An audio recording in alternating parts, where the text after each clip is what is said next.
This is one that we have to spend some time on. We're going to talk about the difference between attitudes and actions. We're going to talk about attribution theory, and we're going to talk about persuasion. Right? So the whole essence today is centered around environmental influences on things. Right? So we'll talk about lots of examples. I'll give you some examples of things that we can use attribution theory for. It's basically the idea of social psychology being based on your environment. Right? Today we're going to talk more about like your slant on the world. Right? We're going to talk more about attitudes than actions. But let's get into social psychology. It's pretty simple, but it's important. Right? It's deep. So we're going to talk about attitudes and actions today. We're going to talk about persuasion today. And we're going to talk about attribution theory. So the first thing is we have to differentiate like cognitive therapy, behavioral therapy, and how that's different than social psychology. So social psychologists basically are this idea that your environment, your interactions with peers, people, culture, parents, affect your behavior. Right? So it's a little bit different than sociology, but it's almost essentially the same thing. If psychology is how does the mind affect the behavior, then social psychology is how does your interactions in an environment affect your mentality. Right? So you'll see some overlap. We'll talk a little bit about people like Albert Ellis today, Erik Erikson, right? Because there are some attitudes that are thoughts, right? That are irrational thought processes. Right? So the first thing I would kind of say to put this in context is if you are a social psychologist, your explanation for problems or successes is going to be that people are a product of their what? It begins with an E. Environment. That might be the banner. That might be the first thing that I put down. Understanding social psychology is about the environment, which is all kinds of things. It's culture, it's parenting, it's training, it's friendships, it's peers, it's the school that you go to, right? That's your environment. We're impacted by our environment. We're shaped by our environment. Our environment drives our attitudes on the world. Our attitudes drive our actions, right? So we are a product of our environment. Now, we're about to start talking about attribution theory.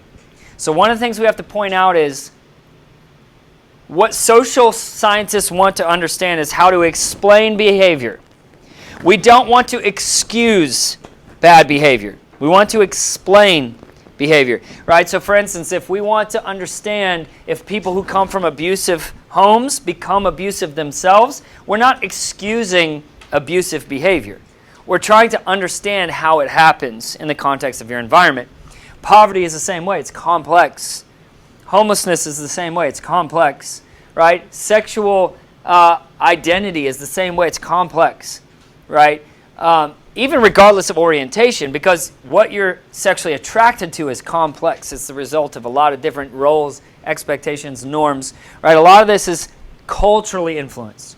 So social psychologists are looking at the dynamics of groups and how people interact. I like the way it's put this way. Social psychologists study the effect of home team advantage. That's one way to look at it.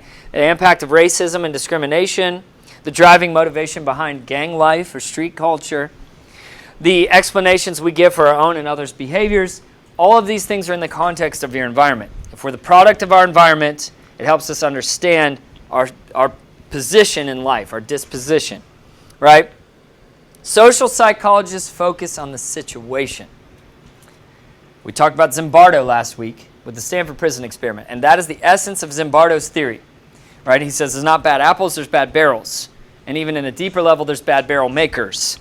So the barrel, the situation, is what makes the apple bad. So when we talk about attribution theory in the next couple of slides, we can reference Zimbardo. The point of the Stanford Prison Experiment, as flawed as it was to identify whether or not the environment is causing the behavior. Is a person bad by nature, or can they fall victim to their circumstances and the role that they play? Right? That's kind of the two takeaways from Zimbardo. How people really take on their roles, and how people can be influenced by their environment to commit abusive behaviors, right? So that's the variables there, right? The role that we assign is the independent variable. The abusive behavior is the dependent variable. That's what happens. That's what the Stanford Prison Experiment is all about. Now, Thursday we're going to talk about Stanley Milgram. That's the electric shock experiment. That's all about obedience. That's about how far are people willing to go in the name of just following the structure of society and following the rules, right? So, but these are all social examples. We study the situation, right? So let's get into attribution theory. The psychologist Fritz Heider, I'm sorry, not Franz Heider, I mixed two different names together. So Fritz Heider came up with this idea of attribution theory, which leads us to fundamental attribution errors. To understand behaviors, we have to understand attitudes. And to understand attitudes, we have to understand situations. So social psychologists don't deny that genetics play a role in traits that you have, but we want to look at how much can we blame on the situation, right? So for instance, there's a lot of narratives that are out there about things like economics, right? For instance, if we take something like poverty, it's a great example of attribution theory, or homelessness, drug addiction, right? Those are great examples of attribution theory because you want to look at, identify, point out what is the source of either blame or success. That's what we want to look at, right? And there's a couple things we have to keep in mind because our attitudes shape the way we view a situation. So your belief system about something is your attitude. It kind of predisposes the way that you view something. And so a lot of that is attribution theory. If your attitude is that somebody is to blame for their own financial failings, right? So in other words, that person is homeless because they can't get a job or they're lazy. That's an example of blaming the person, not blaming the environment or the situation. So attribution theory, we got to break it down to what it means. The word attribute is to place the blame or the credit, right? So where does the blame or the credit belong? That's what attribution theory means. In fact, if you look at it this way, and if I were taking notes, this is what I would write. If we are blaming or attributing, let's use that word, the source for something, there's a couple ways to look at it. We have, let me just add it up there for you. Okay, so we have attribution. What does attribute mean? So attribution theory. All right, now we have to define what it means in simple terms, right? And that's where does the blame or where does the credit go? So blame or credit, right? So where does it go? And there's one of two places that our attitudes will default to. We can blame the person, which is the disposition, or we can blame the situation. So we have a disposition, right? Let's give ourselves some more room here. Or we have the situation, right? Disposition or situation.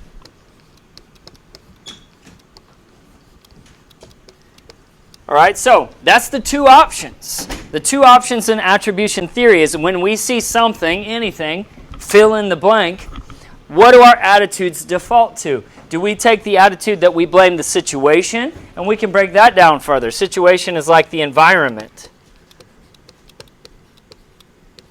See if I can spell it. The environment is an example of something that's situational. It's not inside of the person. It's the barrel that they exist in, right? So culture, that's a good example. Or even systems. Systems are situational, right? So you're trying to make money in a capitalistic Western industrial society. So you have to operate within the system, right? Because that's how we exchange resources. So you have to operate inside of the situation that you inherited, right? The disposition is different. Disposition is personal traits, right? Personal traits.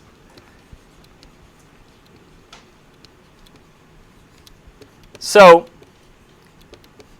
let's say that Philip Zimbardo were analyzing any situation, right? If Philip Zimbardo were analyzing, like for instance, what he was trying to figure out in the Stanford Prison Experiment is what makes someone a tyrant?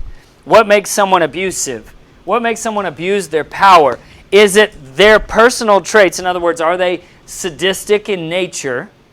And then you put them in a position and they harm people. Because some people believe that. Some people have the attitude, oh, okay, well, there's abuse among the police force, so people who are sick, sadistic minds, who want power, they're attracted to law enforcement, and then basically we can blame the person. Even people who defend the police force, say it's a dispositional attribution, because it's like, oh, well, there's a couple of bad apples out there, but mostly everybody is good. And Zimbardo is saying something different. Zimbardo is like, wait a minute. What if the apple isn't bad? What if the apple's behaviors are the result of a toxic environment? That doesn't excuse the bad behavior. So let's say police brutality, for example. Maybe the situation explains the toxic behaviors. It doesn't excuse them, right? It doesn't excuse them, but it might help to explain, right? What if somebody's abusive to their spouse or their children? You can't excuse that behavior, because as a society, we take the attitude that that's just not acceptable. So there are explanations that aren't excuses, right? You see the difference there.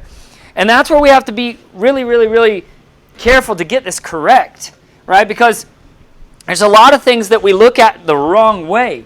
Maybe somebody is impoverished or homeless because they do come from a broken system, or they existed in a home environment or a culture that didn't really perpetuate financial skills or financial literacy. So are they to be blamed for their poverty? No. Right? But that doesn't change anything about trying to make their situation better. So I mentioned this last period. If you guys have these like quotes, like senior quotes under your pictures in the yearbook, if I had to pick a quote, then I would pick what is like my life mantra, and that's, it's not your fault, but it is your responsibility. Right? So again, we want to be empathetic. You see somebody who is homeless on the side of the road or in a park, you don't blame them, because you have to understand the situation from which they come. But that doesn't excuse the lack of moving forward from there. Right? What happens if you exist in a toxic relationship? And there's narcissism there, and there's no emotional support, and somebody's always pushing you down or downplaying your accomplishments. Maybe they're berating you emotionally, and you're like, this is a toxic environment. I got to get out of it. So there might be a perfectly good explanation from the situation to explain why you have emotional issues. But that doesn't excuse the lack of responsibility moving forward. So again, it's not your fault, but it is your responsibility. And that's where we have to be careful with attribution theory, because the whole idea with blame, right? We want to be empathetic. We want to understand. We want to connect with people in our attitudes and not blame them for their problems. But that doesn't mean that we don't ever have to take responsibility, right? So in order for things to work, people have to self-actualize. If you're in a relationship, you don't want to have to need that other person, right? That's unhealthy. That's unhealthy. You want a strong, independent, well-adjusted human who doesn't need you. And you're like, well, that's kind of a problem. Well, no, it's really not, because think about the value in a relationship where they don't need you to be well. They choose to be with you because they want you. That's a huge difference. I don't need you in my life, but I want you as a part of my life. We're better together than we are apart. That's a big deal, because if somebody needs you, you're like their emotional support animal. It's like that love vending machine we talked about in the Rockstar Manifesto. Like they're having an emotional breakdown and they hit A7 and they get validation from you. Thank you, I'm good until tomorrow. It doesn't work that way. And you just get taken advantage of, and you just give and you give and you give. So you don't want someone who needs you to be well, to be whole. You complete me, right? Well, that's a lot of pressure. No, we want people who self-actualize, people who understand their own responsibilities. So we don't want to excuse bad behaviors, because here's the other thing about relationships. It's not your significant other's responsibility to fix your brokenness. That's not their responsibility to put you back together and pick up the pieces. Well, he's just going to have to accept me for who I am. No. It's not your fault. I can't blame. Trauma is not your fault. Usually. Okay? It's usually not, right? Like sometimes it's you're dumb and you make bad decisions. But trauma is not your fault, let's assume. So you deserve empathy. You deserve connection. You deserve patience. You deserve acceptance. But that doesn't mean that you don't have to be better. So it's not your fault, but it is your responsibility. So the whole idea is, even if you've been burned by a situation, we got to get you to the point where you look at it as something that you have the ability to control, right? something that you have the ability to control. Because let's say, for instance, you are in a cycle of poverty, and that means multiple generations in your family are stuck in a bad environment, or maybe they have a bad culture. Maybe the system is broken and they can't get ahead. And you look at that and you're like, enough, I don't want to be poor. I see the life my family has, and I don't want to keep that going. I want to break the cycle of poverty. Well, what you default to is what you know, because we're the product of our environment. So if you don't want the life that you've been taught, you're going to have to learn something different. And that's the problem with the cycle of poverty. We're not blaming people for being the lack of knowledge that they have, but in order to break the cycle of poverty, there's a level of education that has to happen. There are things that people don't understand that they're going to have to take ownership of. Right? Because let me explain the difference. If you want to write this down, this is an important distinguishment, especially since you hear this a lot, like on the internet and stuff. I'm going to teach you the difference between privilege, okay, and entitlement. So let's define the word privilege. Let's say for the sake of argument that I'm going to define privilege as something that you enjoy that you don't deserve. Something that you enjoy that you don't deserve. This job is a privilege. It's an honor to be here. That's to state that, okay, other people have it worse. Yes? What determines if you deserve something or not? Okay, that's the problem. That's the problem. The problem is who deserves anything, right? So it's a solid question. What determines if you deserve it? Let's say something that you didn't personally earn, right? So, but here's why it's important to understand privilege. Privilege is something that we get to utilize through no fault of our own. Because I like that. That's the right question. Who's to say, well, and that's to say, okay, well, if you don't deserve to be rich, does that mean you deserve to be poor? So it's a solid question. It's not what I mean. It's something that you didn't necessarily achieve. But here's why I think the privilege narrative needs to change. Because when people say things like, well, check your privilege, all of us have privileges.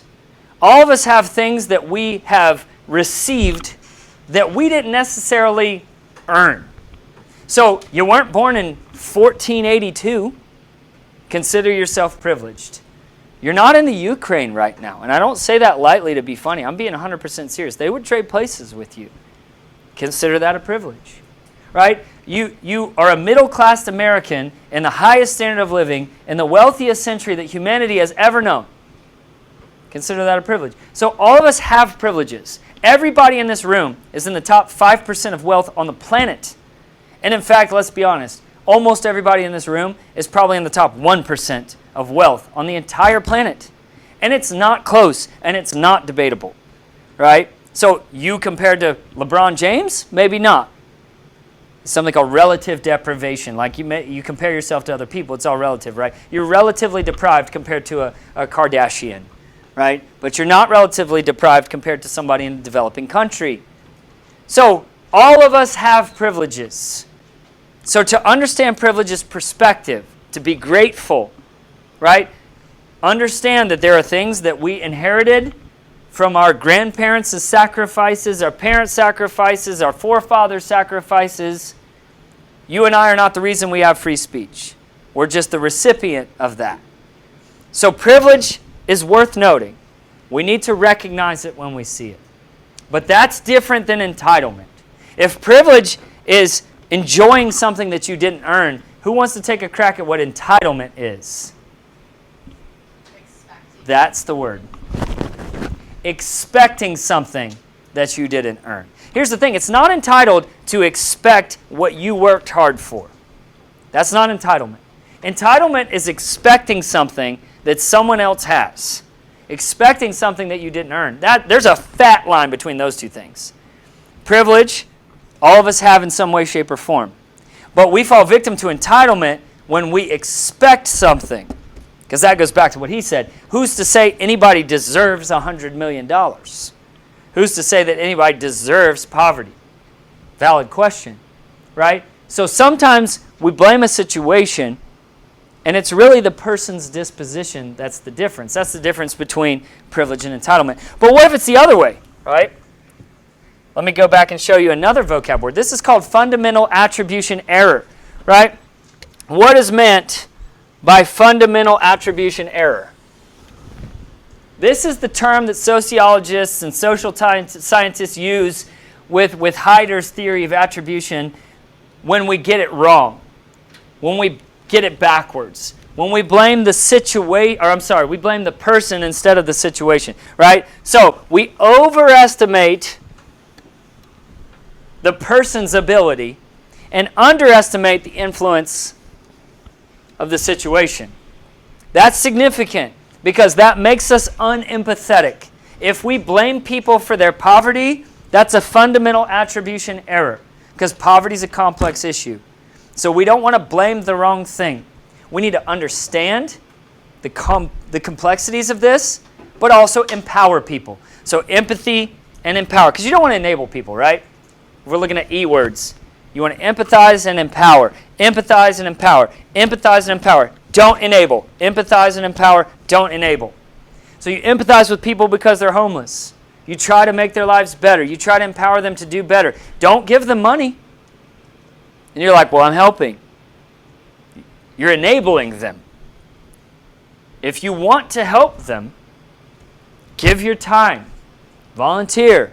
Go to soup kitchens. Help them get meals. Help them feel a connection with another human being like they're not a pariah that's diseased that nobody wants to talk to.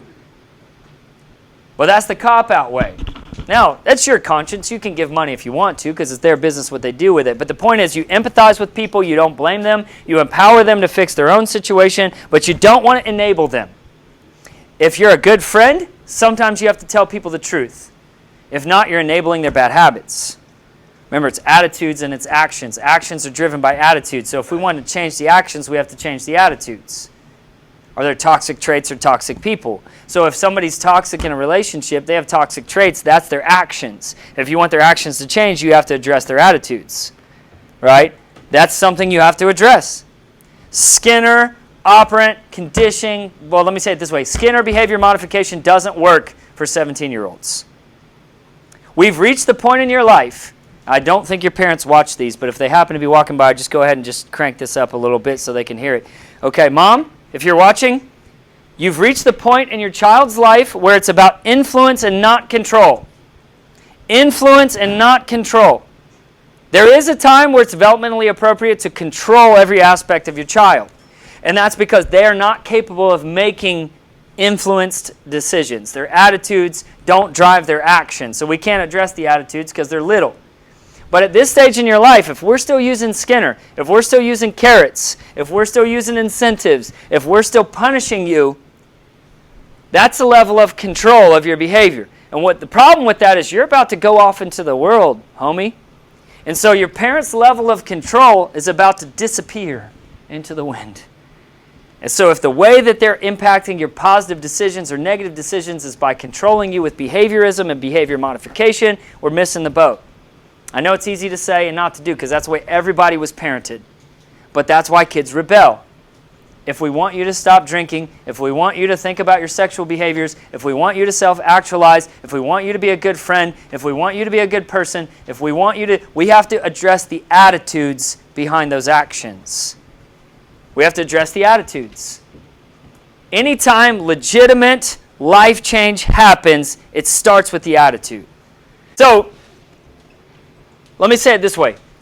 Any legitimate life change starts with our mentality, starts with our attitude, right? Because what if our attitude is too dispositional about school, right? What if we blame the school system for our failures, right? If we blame the school system and we don't accept responsibility, then our situation's never going to get better. So in essence, we've blamed a situation when we should have taken responsibility. Why am I failing in school? Now, it might be empathetic to understand that not everybody has the same environment. Not everybody has the same problems. That's Maslow. You might come to school to be safe, right? Learning about world history might be item number 52 on your list of things that you're worried about today. So we can empathize and empower you to be better. But that's the thing. If you're a good friend, a good parent, a good teacher, a good mentor, you're empowering people to make their own choices. See, we got that backwards politically. We like to just thwart people's free will and condition them into making the right choices? What if we don't like the narrative online? What if you're Vladimir Putin and you're not happy that the Russian people are posting things on Facebook against what you're doing in the Ukraine? So if you're Putin, well, you can just eliminate access to Facebook, which is what he did 2 days ago. You can ban books in the school system. I'm probably going to get in trouble for that. You can pass hate speech laws limiting people's free speech. When you fear a narrative, you're trying to control and not influence. I'll take a position of influence as your teacher over a position of power any day of the week. I don't want power over you. Somebody who's hungry for power has an agenda. I would much rather spend my time trying to create a positive influence. And it won't work for everybody. And sometimes I miss the mark. But that's the point. Attitudes drive actions. And it's a reciprocal thing. So if we want you to make better choices and be a self-actualized human, we have to address the attitudes towards things like drugs and alcohol. Right? We have to address the attitudes towards your risky sexual behaviors. The intimacy problems that you're doing in your toxic relationships. The abuse that you're tolerating or perpetuating. Right? So again, we want to be empathetic. But it's important that we get this right. We have to attribute things to the correct location. Otherwise, we're treating problems the wrong way. We're treating symptoms instead of problems, right? So we have to attribute something correctly, right? We want to get it right. So fundamental attribution error is when we disproportionately blame the person for something that's probably more likely the result of their situation. So let's recap that, okay? Attribution theory says we can place the blame or we can place the success, the blame or the credit on the person, which is their disposition, or we can place it on the situation. So there's a situational attribution and there's a dispositional attribution, and you need to know the difference, right? Fundamental attribution error is when we blame people for something that the environment is responsible for. Fundamental attribution error, right? Well, that didn't go away. So, what does this look like in research? We talked about parenting, influence over power. It's about attitudes and actions. If we want actions to change, we have to look at people's attitudes, right? So, you got isolationist, individualistic cultures. You have collectivist cultures. You have environments inside of that. Let's look at better, closer to home examples. Even silly things like sun tanning. All right, we'll look at stuff like that. But behaviors like, underage drinking, teenage sex, unwanted pregnancies or unplanned pregnancies, right? Those kinds of things are all attribution, right? Who's responsible for this? And it permeates everything in your thought processes and your attitudes, even towards politics. Because whether or not how you feel about abortion is where you place the blame for the problem. If the system is the reason for unplanned pregnancies, then you're probably pro-choice. But if the person's lack of responsibility for their decisions is how you feel in your attitude, then you're probably pro-life. Right? So how you feel about political issues comes down to things like attribution theory. Are we blaming the system when we should be empowering the person? Or are we blaming the person when we should really be appreciating and empathizing with the situation? Homelessness is a great example, right? That's one of the examples that we use. Poverty is a great example, right? Prejudice is a great example. So when we talk on Monday with our score discussion, just be thinking in those terms. Be thinking about prejudice. Be thinking about racism, sexism, right? Gender bias, right? Transphobia, homophobia, ageism. Be thinking about those things when we talk about who are we blaming? Society, situations, culture, environments? Are we blaming people, right? And what's appropriate? So that's attribution theory, right? We attribute poverty and homelessness to social circumstances, or do we blame it to bad traits that people have, right?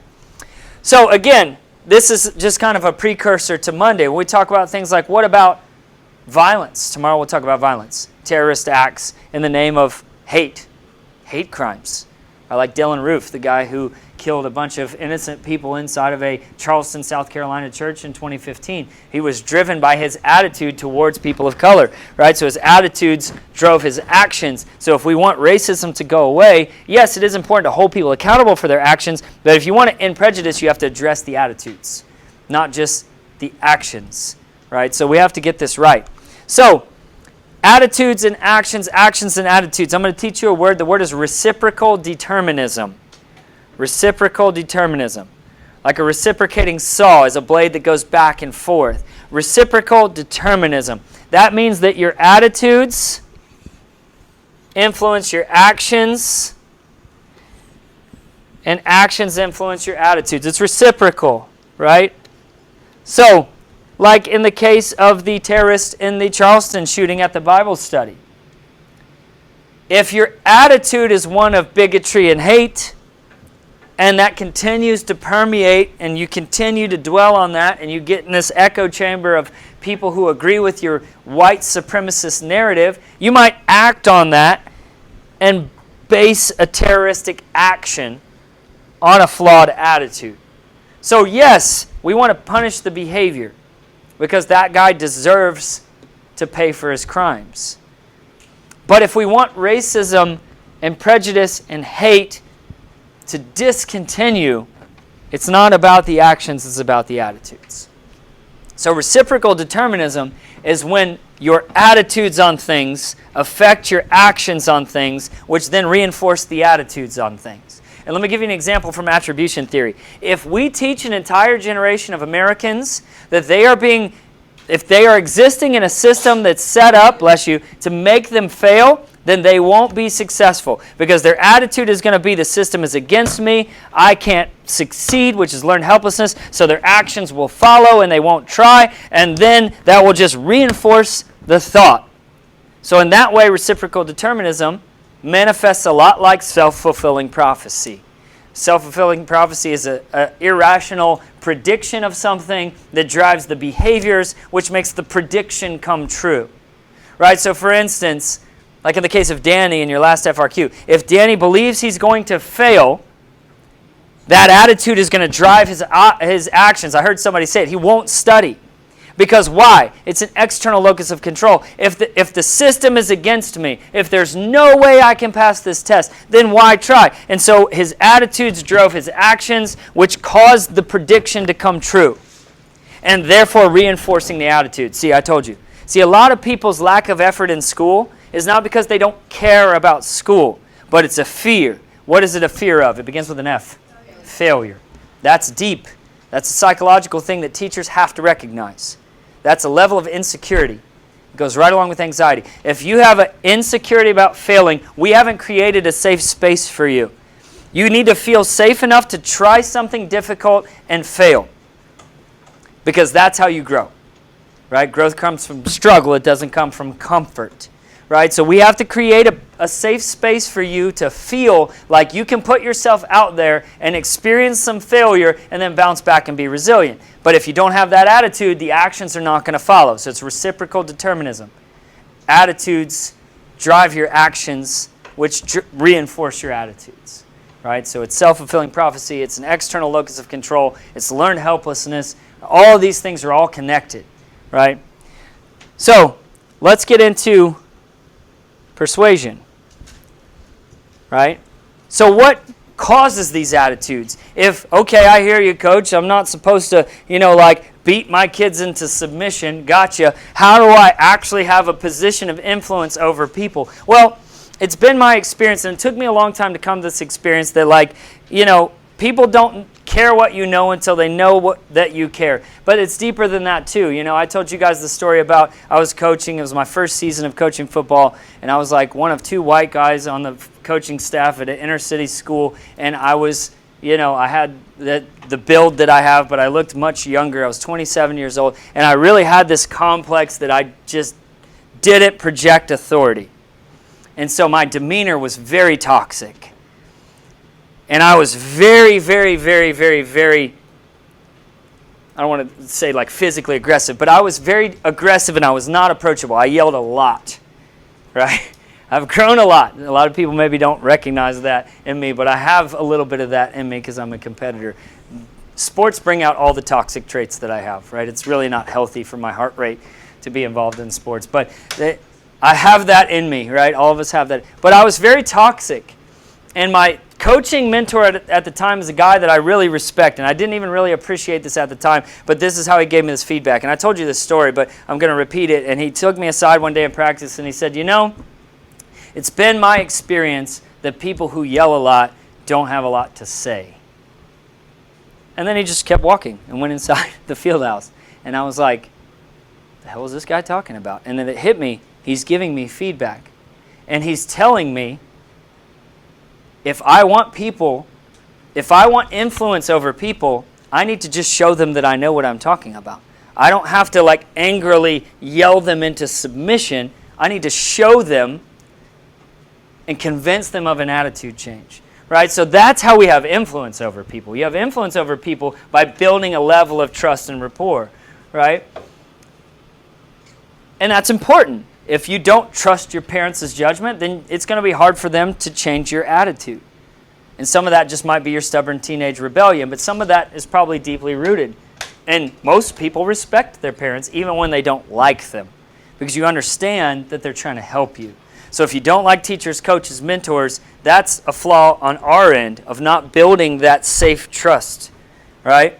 And we're guilty of that. Sometimes we mess around with y'all too much, right? Or we create a situation that makes you dread being around us, and we don't always recognize that, and that's toxic. That's a problem, right? So every successful organization I've been in was very collaborative, and the vibe was very healthy, right? So those environments are ones that you want to be in, right? So if we were to go back again and look at this, right, how can we blame success? If sports programs are successful, the environment and the culture have to be healthy. So especially in a team sport. If it's an individual sport, maybe we can say it's you. If it's a team sport, it's the environment and the culture, and that starts from the top. Programs are not successful on accident. They're successful because of culture and environment, right? So it's the same thing. So if you don't fit into a healthy environment, maybe it's a personal problem. Maybe it's a trait, right? So, but you guys know that. You guys recognize healthy environments. So every successful organization I've been a part of had a healthy environment. It had a healthy culture, right? And culture and environment start from the top. So how do we go about having influences on people? It's about changing their attitudes. And basically, if you want, like in this experiment, if you want people to stop tanning in a tanning bed, which is just a really silly example, then instead of forbidding them from doing it, you give them education on how those artificial UV bulbs are increasing their chances for skin cancer. So what they did is they had a control group and an experiment group, and they said, let's see if we can convince these teenagers to stop tanning in tanning beds based on just education. So they told them about skin cancer. They gave them presentations. A month later, 72% of them had stopped going to the tanning bed, right? 16% of those who didn't get the skin cancer attitude change stopped going. Right? So there were some people who just probably naturally quit going. And it's only a month. We got to repeat it and replicate it. Same thing is true with racism. Same thing is true with prejudice. Same thing is true with toxic traits. We have to change your attitude if we want you to change your behaviors. So here's the last part. There's another pair of vocab terms. Okay? And this pair of vocab terms is about persuasion. And these are also those tedious multi-word vocab phrases that cause us to roll our eyes. So there's two ways that you can persuade people. You can persuade them through the central route, or you can persuade them through the periphery, right? So if you want to change someone's attitude, how do you convince them? Well, the central route is by using data. It's by using evidence. It's by using examples. It's by using personal connections. So in other words, we're going to let you make the decision for yourself based on data. That's the central route. So if I want to convince you to buy this car over that car, if I want to convince you to, believe this tactic over that one, or vote this way over that one, or not drink or drink, the best way to go is the central route. Because here's the problem, though. There's a level of control that we don't have as parents and coaches and teachers. Because if we're trying to convince you, ultimately it's your decision. Because the easier way to convince people, although it doesn't last as long, it's a little more surface level, is what social psychologists call the peripheral. And the peripheral is the example of using something that's fringe, something that doesn't have so much to do with the issue itself. So what if we want to make you drink Sprite, right, instead of Coca-Cola? And so when we make our ads, we're going to have famous people in the ads, and we're going to have like really hype music, right, and we're going to cater to a certain demographic, and then we're going to make it look fun and sexy and awesome, right? Drink Sprite and you'll look like this guy. So anytime you use famous people, anytime you use video edits and emotionally inducing songs, right? So we could tell you about greenhouse gases, or we could tell you about changes in the ozone layer, but what's more effective? Sappy music and a polar bear sitting on a piece of ice. That's way more effective, but here's the problem. In the short term. So we can convince you to make impulsive decisions based on emotions. So if I had to write, I would say the peripheral decision is the emotional trick. We tug on your heartstrings, we convince you to make a choice or change your attitude. The central route, I was really hoping that lined up, it didn't. The central route is by letting you make that decision based off data or evidence. Right? So we'll get into more detail about this, but evidence and arguments to trigger careful thinking. We're going to persuade you based on logical things, right? So that's all I got, but does anybody have any questions? We talked about attribution theory, situation, and disposition. We talked about attitudes and actions, reciprocal determinism, and then we landed at central route and peripheral route to persuasion. I would just know these two as like the emotional appeal, the heartstrings, that's the periphery. We're going to get straight to the heart of the issue, straight down the center of the aisle, straight down the central route to persuasion. Stick to the facts, not the emotions, right? No questions? All right, that's all I got.